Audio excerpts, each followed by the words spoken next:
Hey guys, this is OddOneGaming. This is going to be another Raid Shadow Legends video. Today we are back on the free-to-play account, and it's another one of those videos where I managed to beat another Faction War 21, and this time around we are tackling the Lizardmen faction. Honestly, that's one of the hardest ones from what people say, but from my point of view, the Lizardmen faction war is one of the easiest once you get to stage 21. The reason why I'm saying that is because we are getting a lot of free Lizardmen that are really good. Like one of them is the fusion over here, Broadma. Okay, he's an amazing champion for that faction because he brings you 2 champion revive on a 4-turn cooldown, and they are revive with block damage, which means they're not going to be instantly killed afterwards. Then he also brings on a 3-turn cooldown increased crit rate, increased speed, and turn meter boost, which is massive because you know what? If you build him fast enough, he's going to keep rotating that turn meter boost, those buffs up, and that's going to be just amazing. And at the same time, he has a freeze on the A1.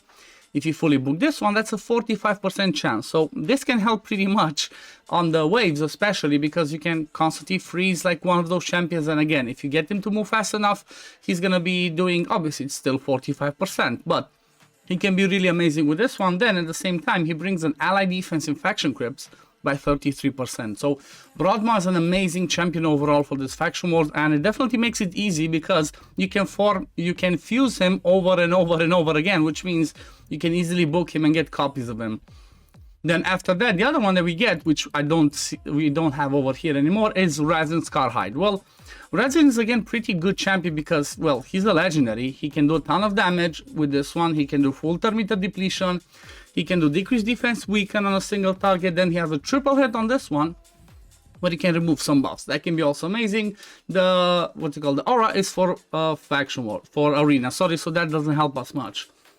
Then another one which maybe people sleep on a lot because he's not the best, but he can be really good, especially with Hydra, and that's Jizzo. Well, on this account, on the free-to-play account, I have Jizzo built for the Hydra as the mischief tank because he gets a buff over here. He can put 2 buffs over here on himself, so he's the third one. Then I have 2 more in the team, which are over here. We're gonna watch the run. That's Saurus, an uncommon, and then there's Jarag. I mean, Jarag could be replaced by some other people, maybe another healer, another reviver, another ally protector, or whatever else you have as a good champion. And honestly, this required a little bit of tweaking, a little bit of testing for me, but the way that I have most of these champions built kind of makes it a little bit easy.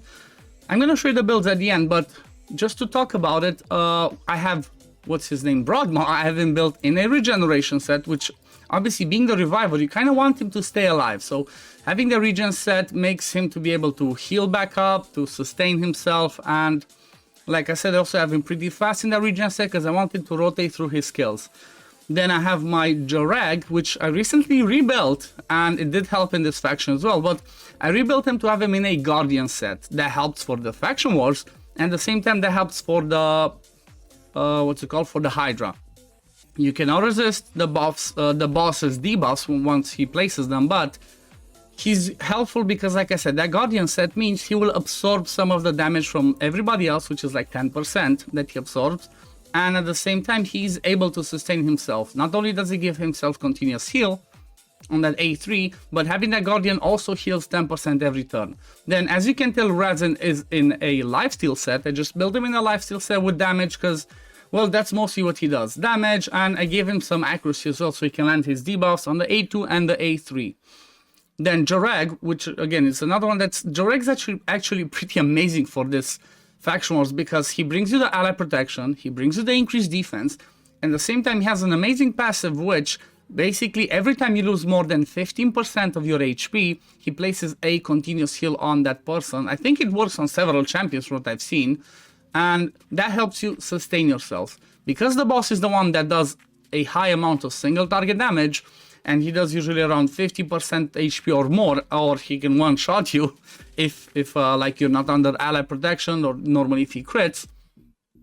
Having that heal from his passive can come in really, really clutch. As you can see, I manualed a little bit because I wanted to get past this wave. I'm just gonna fast forward a little bit, show you. So most of the time, the waves were controlled either by the turn meter control from Razin, or by the freeze from Broadma, or I have Saurus in here, which basically Saurus is just there for some stun set, okay? He's not the best, he's not somebody amazing. The Saurus can be somebody like a Basilisk, if you have a Basilisk, that has AoE A1, okay? Saurus has AoE on the first skill and AoE on the second skill. So as you can see, he keeps landing those stuns, and that's what he helped me with on this wave, but also on previous waves where you had the Valkyries, where you have the Satalias, which can be really annoying. So if you don't have the epics, like I said, there's always an uncommon. You can just build him. At level 50, he's going to do his job just fine. As long as you have your Broadmaw to survive in there, you're going to be Gucci, okay?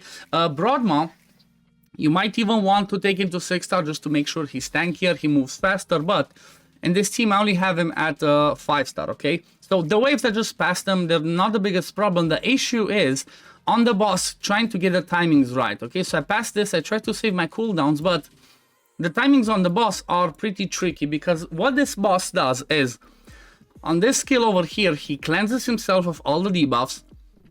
Then he puts an AoE stun on everybody, and on one target, he puts a true fear, okay? So if that target tries to do an active skill, there's a 50% chance that he's gonna lose the turn and he's gonna put that skill on cooldown, so that makes it tricky.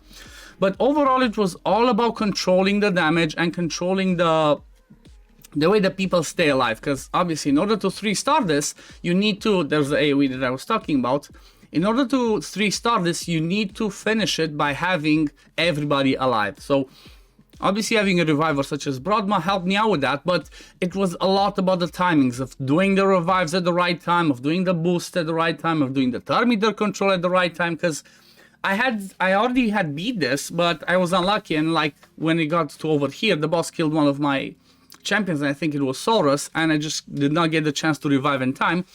So I just ran it again. The funniest thing about this is after I actually finished manualing this, I put it on full auto. I think I did this like a day or two ago whenever it was open, but I put it on full auto, and guess what happened? I beat it 3-star, because that's how RNG works, you know? But overall, is like I said, try to control the way that your people get killed, that your people get targeted. The only scary thing that can happen is if your reviver dies, okay? So if your reviver dies, then it's kind of game over. But by having your reviver in a, like I said, in a regen set, plus having the passive from Joreg that gives that extra hit reduction, should keep your reviver pretty much alive most of the time. You're gonna see that people keep dropping, they're gonna be like 1, 2 dying sometimes, but because Broadmaw has the revive for 2 people, that helps a lot, because you can have 2 dead and then you can just revive them and you can keep going. So as you can see, this the Saurus almost died again, but still I managed to keep myself alive. One thing that was also really nice to see is because what's his name, Jizzo, places a shield and a counterattack on his A2. It's not the biggest shield in the world, but that can be clutch. Like for example, I placed the shield on the Radzin over here, and that should make him not be one-shot. I think he even attacks him.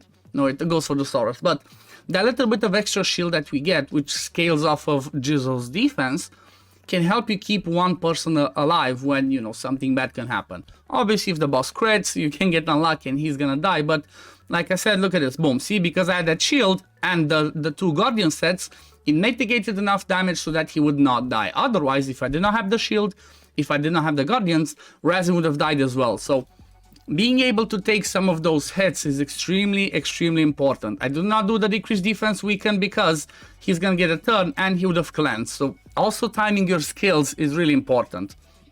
Look at that, see, that was more than half of his HP as damage.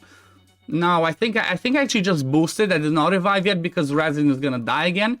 And sometimes I just wait for people to be killed, then I do the revive, and then I do the ally protection with Jizzo so that I can, not with Jizzo, with Joreg, so that I can sustain those extra hits, you know. Again, I put the shield over there, so this one was pretty smooth sailing. It looked a little bit scary, but it was just fine, you know.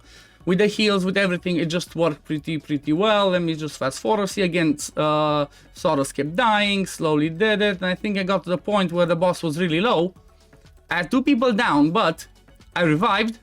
I also kept my turn meter. This is something really important. As you see, I kept the turn meter control for Radzin when I knew that I was gonna get really low, so that I can push their turn meter back, the boss's turn meter back, and my people that I just revived will not be one-shot. Because if the boss gets a turn, obviously they're gonna get a turn before and lose their block damage. The boss is just gonna kill them again. So what I did over here was I pushed the boss's turn meter back, I boosted the damage, then again the damage, then ally protection from Joreg, so in case somebody gets hit, we don't get it killed. decreased defense and weaken from Razin, and I think even my Saurus gets hit, but he survives. Boom. See, because of the ally protection, again, that's something really important. Because of the ally protection and the increased defense and the Guardian, actually the increased defense does not matter because the boss ignores defense, but because of the ally protection and the Guardian, Saurus sustained the hit and I could just finish it off, and boom. That's it. Lizardmen 21, done. And it was, like I said, 4 of these champions are free to play. The only one that I pulled and I used in this team is Jorek. So if you're ever struggling with Lizardmen, think about this team and think about the free champions that you get, because you can use them and they can be pretty awesome.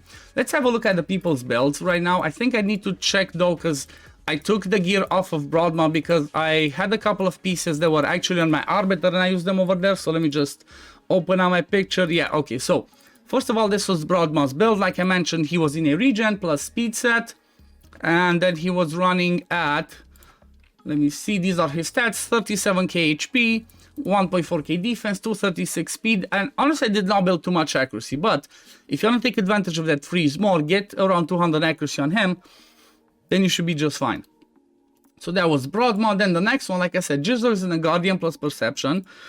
He's built for Hydra. Because I have him on hard Hydra, I need 400 resist. So 400 resist, 200 accuracy, some speed, and then survivability as much as I could get on him.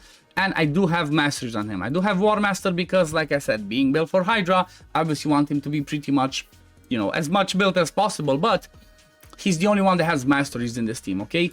He's also booked on the A3 specifically. The A2 don't really care. The shield value is not a lot. If you can get the books in the A3 and nothing else, you can stop booking because you don't really care. He doesn't do the highest damage, you know. Then Razin, no books, no masteries on him. Like I said, lifesteal plus perception. These are the stats around him. 100% crit rate, some defense, not the best crit damage. So you're gonna see they're not crazy builds. They're not crazy builds. Just hitting the stats that I want with the accuracy that I want, and you know we're good to go. Then Broadmouth already showed you. Jorek, he's in a Guardian plus Immortal because he's the one that sustains with his ally protection, increased defense. This is the amazing passive that I was talking about. So places continuous heal whenever an ally loses, 20% of their max HP in one hit. And because that boss does damage that's like 50%, this one procs every single time. There's no cooldown on it, okay? There's no cooldown. So if the champion does not get a turn, he gets 2 hits, he will have 2 continuous heals. You could even gave masteries to him, and if you give him lasting gifts, there's a chance that these continuous heals go on for 2 turns, which could be massive. And yeah, these are his stats. He's not the fastest, but one thing I noticed before, I had everybody a little bit slower. Like everyone was around 180 or slower, so I had to boost their speeds a little bit because you want to get your turns in there so you can do your skills, so you can do your heals, revised, ally protection, all that stuff. And if you're too slow, you're not going to be able to keep up with the boss because every time you hit the boss and he loses HP, he also gains star meter. So keep that in mind. I'm quite sure this boss could even be cheesed. With there's a cheese strat that I've made a video a while back. I'm gonna pin it at the end of this video, either over there or over here. But you need a little bit of more damage in order to that cheese strategy. So you might need Razin Book, you might need another DPS and some stronger builds. And that cheese strategy would basically use a champion that's just level 1, no gear on him, and he just needs to be there at the boss, and the boss will constantly hit him, but you need to have a shield set on someone. You're gonna see that strategy in the pinned video at the end. But yeah, this is the Jorek build. Then Saurus, as I mentioned, he's in a stun set, and I also gave him an Immortal because there's no healing in this team unless they get hit from Jorek's passive, and I needed him to heal up a little bit. These are the stats I have on Saurus. I tried to build him a little bit faster because I wanted to get those turns and do those AoE hits so he can stun the waves and keep them controlled, you know. So yeah, I don't really care about his accuracy because the stun from the stun set does not require accuracy to land that stun, okay? In case you did not know, any set that lands any debuff does not require accuracy to land those debuffs. And he does have like a heal reduction, but I don't really care about it. Not booked again. No masteries, no masteries, no masteries, no masteries on everyone. So yeah, this is going to be a photo video today, guys. I hope you did enjoy it because this is a pretty fun faction because, like I said, I like it when I can use free-to-play champions, and Lizardman is definitely one of those ones where you can use mostly free-to-play champions that just beat it. It's just about having them at the right levels and built in the right gear.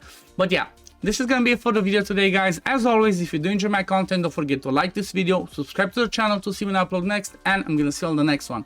Peace, love, take care everyone. Bye guys.